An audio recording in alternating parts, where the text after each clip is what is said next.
मैं शुरुआत में बताना चाह रहा हूं कि मैं हुकूमत की तरफ से लाए गए इस रेजोल्यूशन की मुखालिफत में बोल रहा हूं और मैंने अमेंडमेंट्स भी दिए हैं प्रेजेंट एड्रेस के लिए। और चेयरमैन साहब, आप उर्दू को जानते हैं, किसी एक शायर ने शायद बरसर इख्तिदार जमात के लिए ये शेर कहा होगा कि उसूल बेचकर मसनद खरीदने वालों, निगाह अहले वफा में बहुत हक़ीर हो तुम, वतन का पास तुम्हें था ना होगा कभी, कि अपने हिर्स के बंदे हो बेज़मीर हो तुम, इज़्ज़त नफ्स किसी शख्स की महफूज नहीं, अब तो अपने ही निगहबानों से डर लगता है, डंके की चोट पे जालिम को बुरा कहता हूँ, मुझे सूली से न जिंदानों से डर लगता है। मोहतरम चेयरमैन साहब, मैं आज इन लोगों की तरफ से बोल रहा हूँ जो दिखते तो हैं, जिनके बारे में बात तो होती है मगर उनकी कोई नहीं सुनता।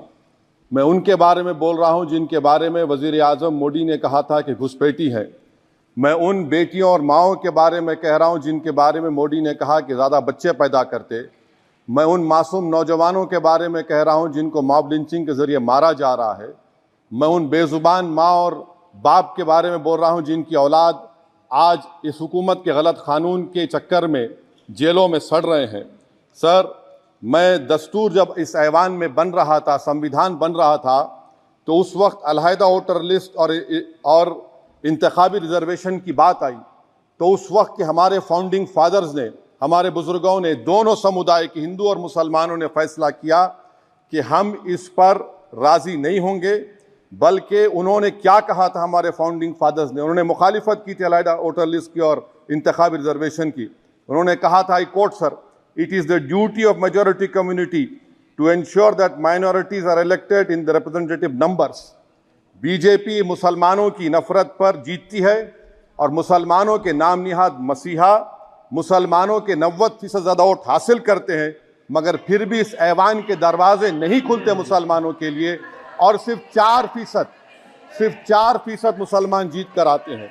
सर, संविधान सिर्फ एक किताब नहीं है जिसे चूमा जाए, संविधान एक किताब नहीं है जिसे दिखाया जाए, संविधान एक सिंबल भी है, मगर संविधान एक हमारे बुजुर्गों के ख्वाबों की किताब है। हमारे जमहूरियत को हमारे बुजुर्गों ने इस तरह समझा, हमारे फाउंडिंग फादर्स ने इस तरह जमहूरियत को समझा कि इसमें हर समुदाय और मजहब और समाज के मानने वाले लोगों की राय को शामिल किया जाएगा इस मुल्क को चलाने के लिए। मगर इस ऐवान में सिर्फ 4% मुसलमान जीत कर आते हैं। मैं संविधान से जो मोहब्बत के दावे करते हैं उनसे कहूंगा कि कभी उठाकर पढ़ो कॉन्स्टिट्यूएंट असेंबली डिबेट्स में कि नेहरू ने, H.C. मुखर्जी ने, सरदार हुकुम सिंह ने माइनॉरिटीज के बारे में क्या कहा था। सर, वतन अजीज का मुस्तकबिल कैसा होगा जब बीजेपी मुझे गायब करना चाहती है और दीगर हिज़्ब इख्तिलाफ की पार्टियां के लिए मेरा वजूद सिर्फ वोट डालना और अपनी खबर में जाकर सो जाना है। इसीलिए आप देखते हैं कि समाजी इंसाफ है सर कि 4% मुसलमान जीत कर आते हैं। सर, इस ऐवान में ओबीसी समाज के एमपी अब अपर कास्ट के एमपी के बराबर हो चुके हैं। ओबीसी समाज के एमपी अब अपर कास्ट एमपी के बराबर हो चुके हैं और 14% मुसलमान सिर्फ 4% जीत कर आते हैं। CSDS का डेटा ये बताता है कि इस मुल्क में जो वोट बैंक है, जो एक मुश्त वोट डालता है, वो अपर कास्ट का है। मुसलमान का कभी ना वोट बैंक था ना कभी रहेगा। सर, 4 जून के बाद 6 मुसलमानों की मॉब लिंचिंग हुई, 11 घरों को मध्य प्रदेश में मोदी के बुलडोजर ने निस्तो नाबूद कर दिया। हिमाचल प्रदेश में एक मुसलमान की एक दुकान को लूट लिया गया और हिज़्ब इख्तिलाफ की पार्टियों की तरफ से सन्नाटा है। शायद अब वक्त आ चुका है कि लफ्ज मुसलमान का नाम लेना भी अब उस पर पाबंदी आयद कर दी जाएगी। सर, मैं ये बात बताना चाह रहा हूँ कि नरेंद्र मोदी को जो मैंडेट मिला है। एक मिनट, आप लोग बैठ जाएं, कृपया आप लोग बैठ जाएं। श्री मनसुख मांडविया जी, आप लोग बैठ जाएं, कृपया माननीय सदस्य बैठ जाएं। श्री मनसुख मांडविया जी, दर्द हुआ, दिल का दर्द हुआ। तो सर, जो नरेंद्र मोदी को मैंडेट मिला है वो सिर्फ और सिर्फ मुसलमानों की नफरत पर और हिंदुत्व की वजह से मिला है। I would like to say it is not Modi's in dock but every single person voted him despite his anti Muslim voice. And I would like to tell the opposition parties, this is not a moral victory for you.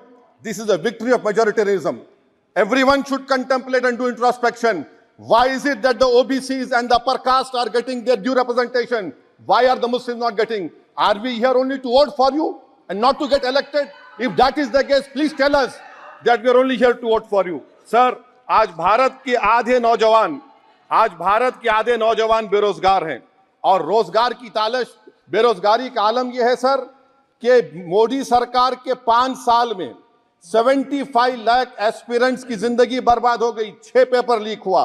बेरोजगारी का आलम यह है sir कि Russia जा रहे हैं, वहां जाकर अपनी जानों को दे रहे हैं। बेरोजगारी का आलम यह है कि नरेंद्र मोदी रोजगार का कैंप चलाती है नौजवानों के लिए कि तुम इजराइल में जाकर काम करो, उनको कैनन फॉडर बना रही है ताकि फलस्तीनियों की जायदादों को हड़प कर सके। ये भी कंक्लूड मैं, अरे सर मेरा सर आप ये टाइम ले लिए मेरा सर, मैं 2 मिनट दीजिए। ये विश्वगुरु की पॉलिसी है। इजराइल को 27 टन हथियार जा रहा है। 9 मिलियन भारत के लोग गल्फ में काम करते हैं, क्या असर पड़ेगा? 47,000 इजरायली फलस्तीनी मार चुके हैं।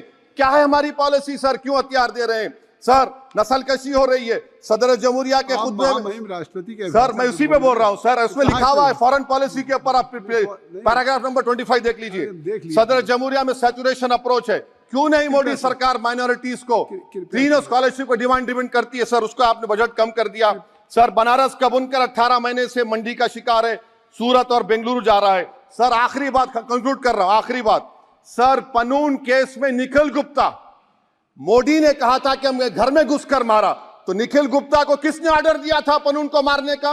अगर नहीं दिया तो उसको बचाइए, और अगर दिया नहीं तो फिर उस पर पीएमएलए क्यों नहीं लगाते?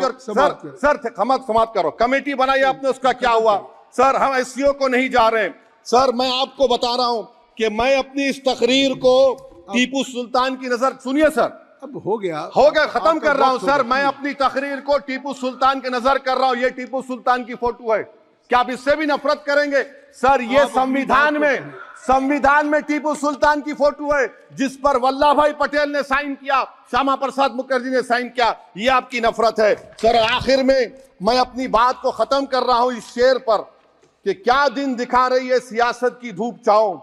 जो कल सपूत थे वो कपूतों में आ गए, थे इस कदर अजीम के पैरों में ताज थे, इतने हुए जलील के जूतों में आ गए। बहुत बहुत शुक्रिया सर।